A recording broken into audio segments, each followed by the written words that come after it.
नमस्ते बच्चों, I hope आप लोग अच्छे होंगे। तो चलिए हम अपना जो चैप्टर हमने स्टार्ट किया था उसे कंटिन्यू करते हैं। इलेक्ट्रिक चार्जेज एंड फील्ड, इसमें ये लेक्चर नंबर 2 है। ठीक है, तो लेक्चर नंबर 2 देखते हैं। इसमें हम जो पढ़ने वाले हैं वो बेसिकली क्या पढ़ने वाले हैं, Coulomb's law of electric charge in vector form. तो इससे पहले हम इसे समझें, हमें ये समझना होगा कुछ वेक्टर के जो टर्म इसमें यूज हुए हैं। ठीक है, जैसे कि unit vector, position vector, most important displacement vector. ये तो आपको समझना ही पड़ेगा क्योंकि इसमें डिस्प्लेसमेंट वेक्टर का काफ़ी यूज हुआ है। मतलब बेसिकली हम डायरेक्शन के बारे में समझेंगे इसमें। ठीक है, तो चलिए स्टार्ट करते हैं। अब चूंकि यूनिट वेक्टर क्या होता है, मान लीजिए मैंने कोई वेक्टर ले लिया है, यहाँ पे वेक्टर ए ले लिया है। ठीक है, तो इसमें इसकी जो स्टार्टिंग पॉइंट है उसे टेल कहते हैं, जो ये हेड वाला पोर्शन होता है। ठीक है, इसे हम टेल और इसे हेड कहते हैं, राइट। तो अब जब यूनिट वेक्टर हम शो करते हैं, बेसिकली जब लिखते हैं वो कैसे लिखते हैं, ए कैप से हम। ठीक है, तो इसकी जो वैल्यू होती है कितनी होती है, vector A is divided by mod of vector A. ठीक है, यानी मॉड, जब भी हम वेक्टर पे मॉड लगा देते हैं तो हम उसकी मैग्नीट्यूड की बात कर रहे होते हैं। इसे हम लिख देंगे वेक्टर ए बाई ए।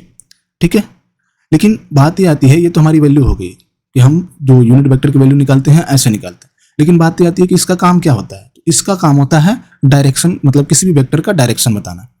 और इस डायरेक्शन कैसे बताता है कि जिधर इसका हेड होता है ना, इसकी डायरेक्शन इधर ही होती है। अब हेड की तरफ ही क्यों, टेल की तरफ क्यों नहीं? देखो, क्योंकि हम जब भी इंक्रीज करते हैं वो हेड की तरफ से इंक्रीज करते हैं। किसी भी वेक्टर को अगर हम इंक्रीज करेंगे तो हेड की तरफ से ही इंक्रीज करते हैं। इसलिए जो यूनिट वेक्टर होता है वो क्या करता है, डायरेक्शन बताता है कि हाँ इधर, मतलब जो हेड की तरफ से वो इंक्रीज हो रहा है। तो ठीक है, आप देखिए ए कैप हो जाएगा।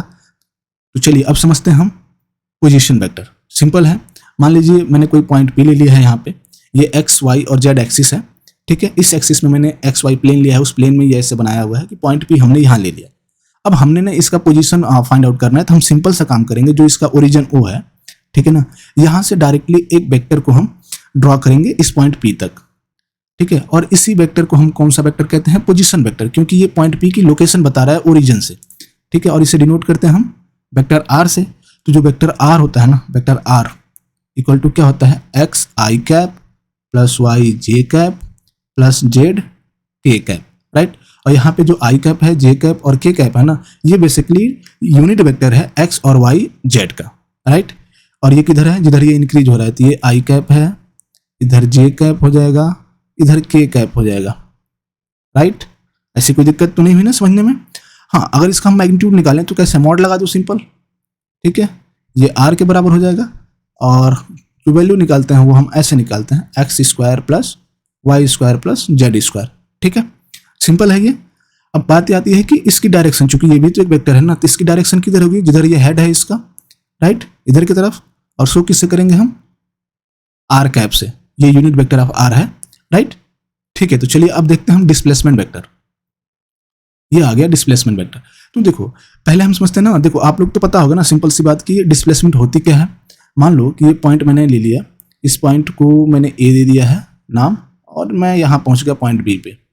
ठीक है, अब ये मान लो कि एक्स आई है, इनिशियली जो इसकी डिस्टेंस है वो क्या है, एक्स आई है। जो फाइनल है पॉइंट है उसको हम एक्स एफ कह देते हैं, चल के पहुंचा वो कि एक्स एफ पॉइंट पे पहुंच गया, मतलब फाइनल पोजीशन पहुंच गया। तो डिस्प्लेसमेंट कैसे निकालते थे हम, del x equal to x f final point minus initial point. Simple है ये, बस यही काम हम इसमें करने वाले हैं। लेकिन हम यहाँ एक्स एफ और एक्स आई पॉइंट के लिखते हैं ना, इसमें हम पोजीशन वेक्टर लिखेंगे। ठीक है, क्योंकि हम वेक्टर फॉर्म में सॉल्व कर रहे हैं ना, ये तो हमारे चलो पॉइंट के फॉर्म में था तो हमने कर दिया।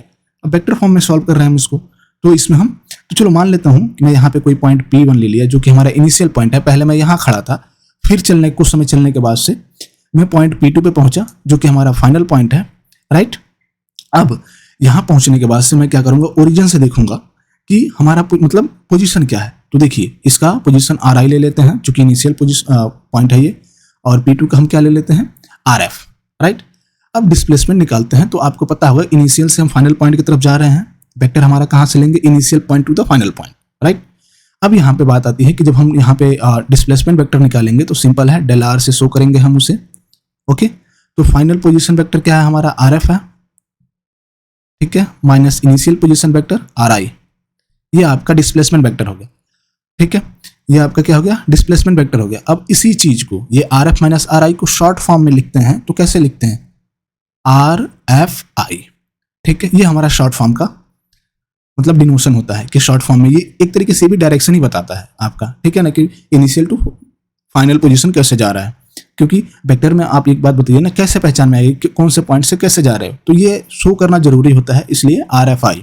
ठीक है, बस सिंपल चीज़ है। अब बात आती है कि इसकी डायरेक्शन, क्योंकि ये भी एक हमारा वेक्टर ही है, तो इसकी डायरेक्शन किधर होगी, जिधर इसका हेड है, राइट, यही, और उसे हम शो करेंगे RFI कैप से। ठीक है ना, तो चलिए इसमें ना एग्जाम्पल लेते हैं और अलग अलग डायरेक्शन में हम उसको देखते हैं। सिंपल सा है, देखो ये समझ लोगे ना तो आपको जो वेक्टर फॉर्म में या कूलम्स लॉ पढ़ाने वाला हूँ वो बहुत आराम से समझ में आ जाएगा, और आई होप कि आपके जो कन्फ्यूजन है आज तक वो दूर हो जाएंगे। ठीक है, ये देखिए मैंने पहला ले लिया है, इसको मान लेते हैं P1 पॉइंट है तो इसका पोजीशन वेक्टर R1 मान लेते हैं, ये P2 पॉइंट है तो इसका पोजीशन वेक्टर R2 ले लेते हैं। तो सिंपल ये कितना हो जाएगा इसका displacement vector R2 minus R1, और इसको हम शॉर्ट फॉर्म में कैसे डिनोट करेंगे, R21। ठीक है, यही करेंगे, बस यही है आपका डिस्प्लेसमेंट वेक्टर, निकल गया, दिक्कत ही नहीं है। सिमिलरली हम इसमें देखेंगे, अब डायरेक्शन तो इसमें देखिए, इसमें तो डायरेक्शन किधर हो जाएगा, इसी की तरफ होगा, वो R2I कैप होगा जिधर इसका हेड है। ये समझ में आ गया ना। चलिए अब दूसरे वाले में चलते हैं। इसमें आपकी जो लिया है ना हमने इनिशियल पॉइंट, इसे ले लेते हैं P2 को, और फाइनल पॉइंट हमने ले लिया किसको, P1 को। तो अब हमारा जो वेक्टर हो तो वो सेम रहेंगे, R1 जो पोजीशन वेक्टर है ये R2। ठीक है, डिस्प्लेसमेंट वेक्टर इसमें क्या होगा, अब चेंज हो जाएगा। अब फाइनल पॉइंट क्या बन गया हमारा P1, तो जो फाइनल पॉइंट लिखेंगे वो क्या लिखेंगे, पोजीशन वेक्टर का R1 माइनस R2 हो जाएगा, और इसको शॉर्ट फॉर्म में कैसे लिखेंगे, R12। Simple, okay. तो आई होप आप लोगों को चीज़ें समझ में आई होगी। और जब इसकी डायरेक्शन की बात करें तो यही हेड की तरफ, देखो डायरेक्शन समझना बहुत जरूरी है क्योंकि जब मैं उसमें पढ़ाऊंगा तो इसी की बात होती है। ठीक है, और वो क्या हो जाएगा, R12 कैप। सिंपल है, ये समझ में आ गया। ठीक है, तो अब चलिए चलते हैं हम अपने मेन टॉपिक पे। अगर ये बना रखा है, इसमें x एक्सिस है और इधर y एक्सिस है। ठीक है, इसमें मैंने दो चार्ज ले लिया है, दो पॉइंट पे, Q1 ले लिया है यहाँ पे, और यहाँ मैंने Q2 ले लिया है, और इनका जो पोजीशन वेक्टर है मैंने मान लिया है जो Q1 का पोजीशन वेक्टर है फ्रॉम ओरिजिन वो R1 वेक्टर है, और फ्रॉम ओरिजिन फॉर द किसके लिए ले लिया है मैंने, Q2 चार्ज के लिए लिया हुआ है, तो वो कितना है हमारा R2 है। ठीक है, पोजीशन वेक्टर इसका R2 है।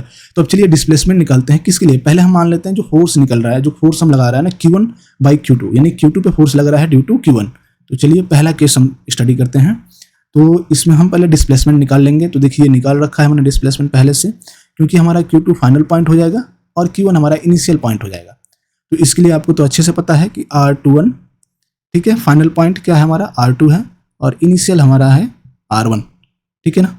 अब एक काम हम इसमें कर सकते हैं, इसका मॉड ले लें हम, क्योंकि मैग्नीट्यूड होगा ना, तो R21 इसका मॉड ले लिया, और ये मान लो R के इक्वल है, क्योंकि आपको पता है मैग्नीट्यूड चेंज नहीं होगी डायरेक्शन चेंज करने से। ठीक है, डिस्टेंस तो हमारा वही रहेगा ना। अगर मान लो इनकी जो Q1 और Q2 के बीच की जो डिस्टेंस है वो 5 सेंटीमीटर है, तो वो तो चेंज नहीं होने वाला। वो तो अगर डायरेक्शन चेंज करते हैं तब भी नहीं चेंज होगा, वो तो 5 सेंटीमीटर ही होगा, सिर्फ डायरेक्शन चेंज हो जाएगा। ठीक है, तो इसलिए हम मैग्नीट्यूड मैंने लेट कर लिया है, इन जनरल R है। अब फोर्स निकाल लेते हैं, तो F21 कितना आ जाएगा हमारा, K Q1 Q2 बाई, आपको पता है जब मैंने कूलम लॉ पढ़ाया था उसमें क्या बताया था मैंने ये बताया था सीधा सा कि जब भी हम R लिखते हैं ना वो मैग्नीट्यूड लिखते हैं। ठीक है, तो चलिए यहाँ हम लिख लेते हैं R21 वेक्टर का मॉड का स्क्वायर। इसको हम ये से भी लिख सकते हैं क्योंकि R21 इक्वल टू हमने क्या मान रखा है, R मान रखा है, सिंपल। तो K Q1 Q2 by R square. अब आप देखिए कि ये वाला जो पोर्शन है ये मैग्नीट्यूड है, राइट। मैं इसे वेक्टर में कन्वर्ट करना चाहता हूँ, तो सिंपल इसकी जो डायरेक्शन है उससे मल्टीप्लाई करूंगा। तो इधर देखिए, ठीक है, इसकी जो डायरेक्शन है वो क्या है, R21 है, क्योंकि और इधर ही फोर्स भी इधर ही लग रहा है, जो F21 लग रहा है ना वो फोर्स भी हमारा इधर ही लग रहा है, राइट। तो इसके प्लेस पे हम वेक्टर जो यूनिट वेक्टर है हमारा R21 वो लिख लेंगे। ठीक है, अब आपको अच्छे से पता है कि यूनिट वेक्टर को हम थोड़ा चेंज भी कर सकते हैं। कैसे लिख सकते हैं इसको, R21 को हम लिख सकते हैं vector R21 and mod of vector R21 लिख सकते हैं ना। तो आप देखिए मॉड ऑफ वेक्टर R21 क्या है हमारा, R के इक्वल है, तो R21 वेक्टर बाई R। अब जब आप यहाँ R से R मल्टीप्लाई कराओगे तो R क्यूब हो जाएगा ये, तो आप लिख सकते हो K Q1 Q2 by R cube, यहाँ पे आ जाएगा क्या, वेक्टर सिंपल R21। ये हमारा जो फोर्स आ गया वेक्टर फॉर्म में अब R21, राइट। तो इसे इक्वेशन 1 मान लो आप। ठीक है, क्योंकि लास्ट में हम रिलेशन भी तो निकालेंगे ना, दोनों फोर्स के बीच में हम देखेंगे कि हाँ वो फोर्स कैसे मतलब एक दूसरे से रिलेट है। अब चलिए दूसरा काम करते हैं, वो हम करते हैं force on Q1 by Q2। ठीक है, तो इसमें भी हम डिस्प्लेसमेंट निकालेंगे, सेम काम करेंगे। तो जो हमारा आएगा डिस्प्लेसमेंट वो R12 equal to R1 minus R2 आएगा, क्योंकि अब हमने पोजीशन चेंज कर दी ना। अब जो हमारा इनिशियल पॉइंट है वो Q2 हो जाएगा। अब चूंकि फोर्स हम किस पे निकालना है, Q1 पे निकालना है, तो ये हमारा फाइनल पॉइंट हो जाएगा। तो R1 माइनस हमारा R2 हो जाएगा, ठीक है। अब इसकी डायरेक्शन की बात कर लें तो किधर होगी इसकी डायरेक्शन, जिधर इसका हेड है, ठीक है। तो ये हो गया डायरेक्शन में निकाले हमने। तो इसमें भी सेम काम हम करेंगे, R12 मॉड लेंगे हम इसका, तो ये भी मैग्नीट्यूड हमारा चेंज नहीं होगा, R के इक्वल होगा। तो हम इक्वेशन यही लिखेंगे, बस हम उसमें ये चेंज कर देंगे, ठीक है, क्योंकि वेक्टर ही चेंज होगा, डायरेक्शन चेंज हो रही है तो वेक्टर हमारा चेंज हो गया, मैग्नीट्यूड चेंज नहीं होंगे, ये हमारा मैग्नीट्यूड है, राइट। तो यही काम करते हैं, F12 क्या हो जाएगा, K Q1 Q2 by simple है R3 और क्या हम निकालेंगे R12, यहाँ लिख देंगे वेक्टर के, राइट। इसे इक्वेशन नंबर 2 ले लीजिए। अब मैं क्या चाह रहा हूँ कि रिलेशन चाह रहा हूँ F21 और F12 में।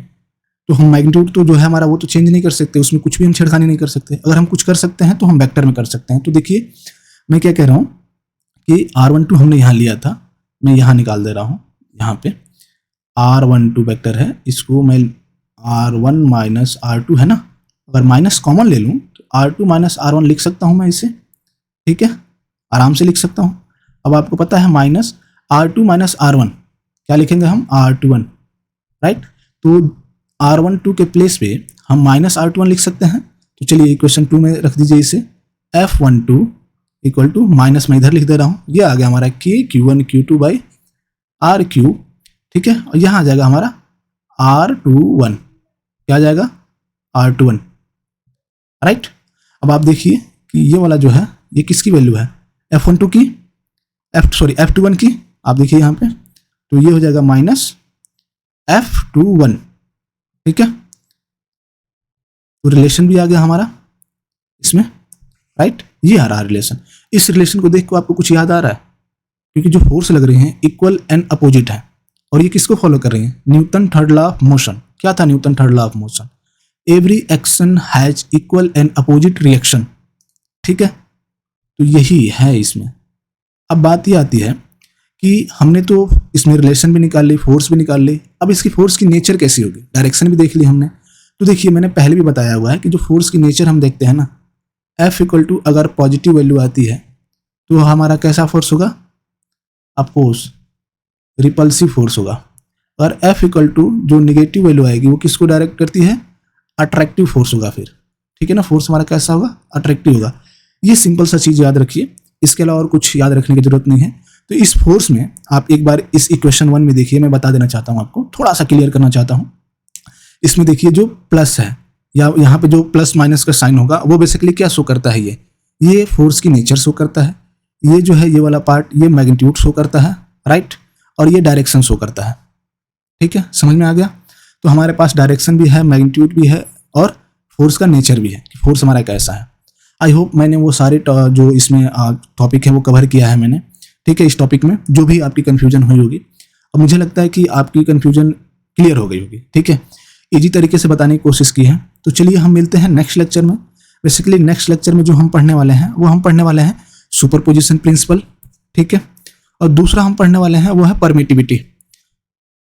अब परमिटिविटी में हम क्या पढ़ेंगे, बेसिकली परमिटिविटी देखेंगे। उसमें एक तो परमिटिविटी ऑफ फ्री स्पेस होता है, एक रिलेटिव परमिटिविटी होता है, और दूसरा चीज इसी परमिटिविटी में एक हम एप्लीकेशन भी देखेंगे। वो एप्लीकेशन क्या होगा कि ये फोर्स तो हमारा यही है, फोर्स जो हम दो चार्ज के बीच में फोर्स निकालते हैं, ये फोर्स है हमारा। अगर हम इस दोनों चार्ज के बीच में अगर कोई परमिटिविटी कोई मीडियम रख देते हैं तब क्या इफेक्ट आएगा उसका, तो ये हम पढ़ने वाले हैं, ठीक है। तो बहुत जल्द, अब मैं डिले नहीं करूंगा, इससे जितना जल्दी हो सकता है उतना जल्दी लेक्चर मैं आपके पास लेके आऊंगा, ठीक है। तो चलिए मिलते हैं, till then bye bye, take care.